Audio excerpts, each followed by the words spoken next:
Oh boy, this is gonna be a tough one.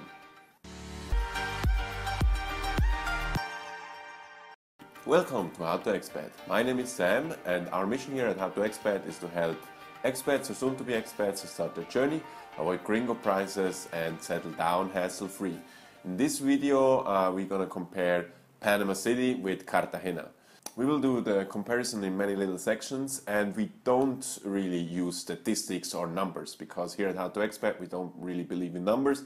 So this comparison is based on my boots on the ground experience in both cities. We are going to start with a little overview. So we start with Cartagena. Cartagena is a city in the Caribbean or Atlantic, however you want to put it, sea in Colombia. It has around 1 million people living there and is famous for the big historic center what Cartagena has in the middle, which is surrounded with a wall. And also there's a very big contrast in the city from the very modern Boca Grande part and yeah, as I said, the historic center. Then Panama City, of course, is the capital of Panama and has around 1 million people living there also. It's famous for the modern infrastructure that they have there, and of course for the Panama Canal, which brings a lot of foreign workers to Panama. And has a little historic center too, but it's nothing in comparison to what Cartagena has. So we're gonna start off the comparison with cost of living, one of the most important factors of deciding which city should be the better.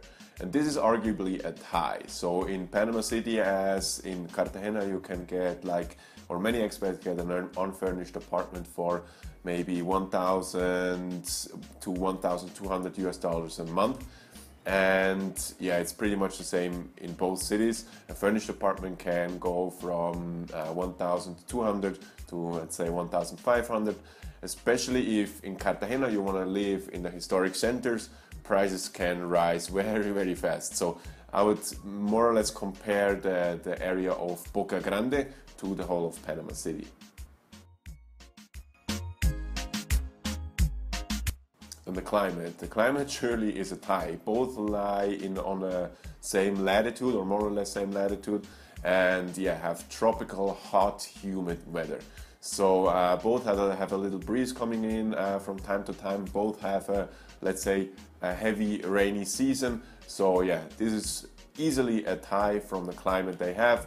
Temperatures range from let's say maybe 85, a little bit more, to 90, 92, 93 degrees Fahrenheit. This would be for in Celsius would be around 28 to 33, 35 degrees Celsius. So hot, humid, tropical.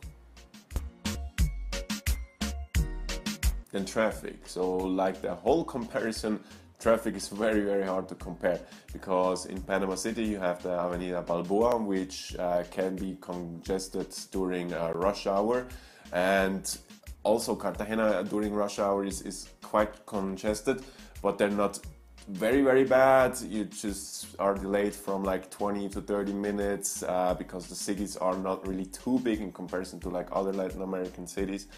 So the only reason why Panama City gets the point here is because the road network is a little bit better than in Cartagena, especially on the Avenida Balboa, and then going out to the city, like the main highway there.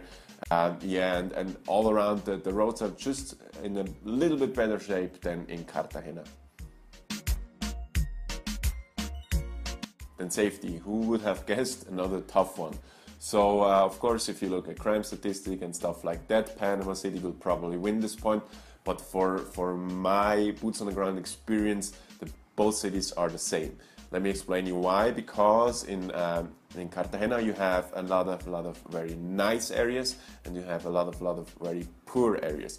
But those areas don't really mix. So if you're in the historic center, that's pretty much, as I always say, Disneyland. So that has nothing to do with the outside world, or more or less there. So it's very safe.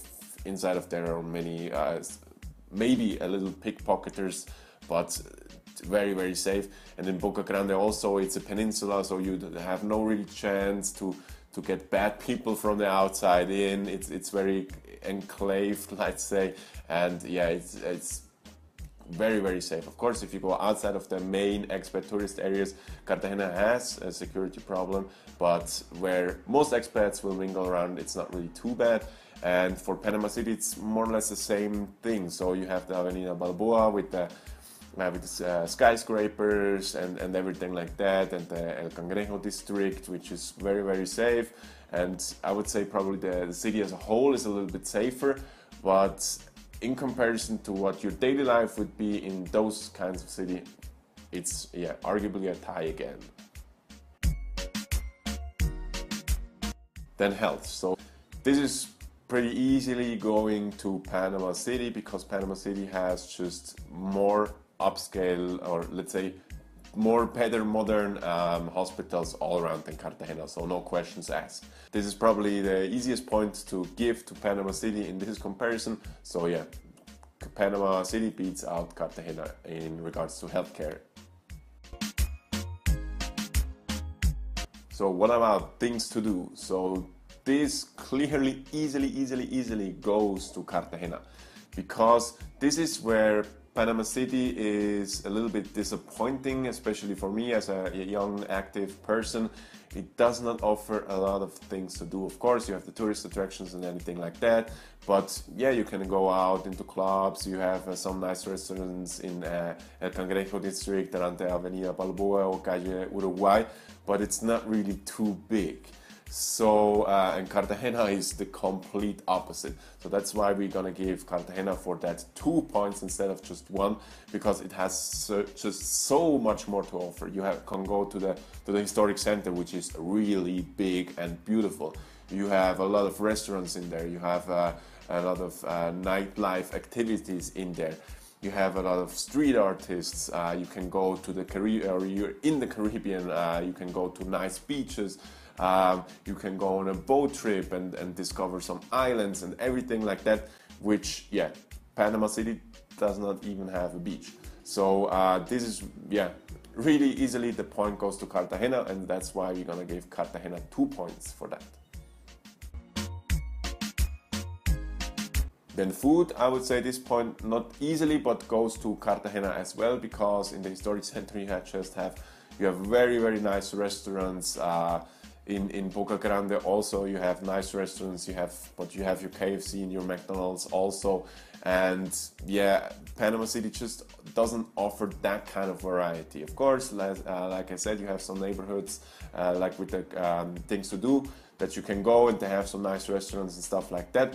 But yeah, Cartagena beats out Panama City in regards of variety and just quality of food that you have. So visa, if you're a retiree, it's more or less the same. In Panama, it's around $1,000 a month that you have to have from your pension, and in Colombia or Cartagena, it's 800. But where Panama really shines is with the Friendly Nations visa. So if you do not have a pension, it's very, very easy to get residency in Panama in comparison to Colombia. So you just need $5,000 to put into a business, and in Colombia, Cartagena, it's $30,000. So this is why the point clearly goes to Panama City in this regard. Then investing. Of course, this is another tough one because Panama City is already on the investment radar. So due to the stability of the country and everything like that, a lot of investors already chose Panama City. And in comparison to Cartagena, the stability of the politics is not really there like in Panama, but there are not yet already so many foreigners already in terms of investing. But even Cartagena is on the investment radar also. So I would again say it's a tie. Cartagena is a little bit more up and coming. Panama City offers a little bit more stability, and the Panama Canal. So yeah, it's really again a tie here. So that was it. As I said in the intro, this is going to be a tough one, and it's a tie. So it's really, for me personally, I would probably prefer Cartagena, just because there's more to do and you're in a bigger country. So if you're just in Panama, yeah, but Panama is big enough, so it's really, it comes down to personal preference. I would probably prefer Cartagena, but that also means that I have the funds to be able to get residency in Colombia. If you don't have the funds and don't have the money down for that, Panama might be the better option. Yeah, as I said, it comes down to personal preference. So if you want to find out what is the perfect place for you to be an expat in, we offer a special country test on our website. It's quite fun. We ask some questions and then we'll give you a personal result of what the best country or place would be for you. So yeah, that's pretty much it. If you have any questions, leave them in the comments below. And if you want to see more videos like that, don't forget to subscribe. See you next time.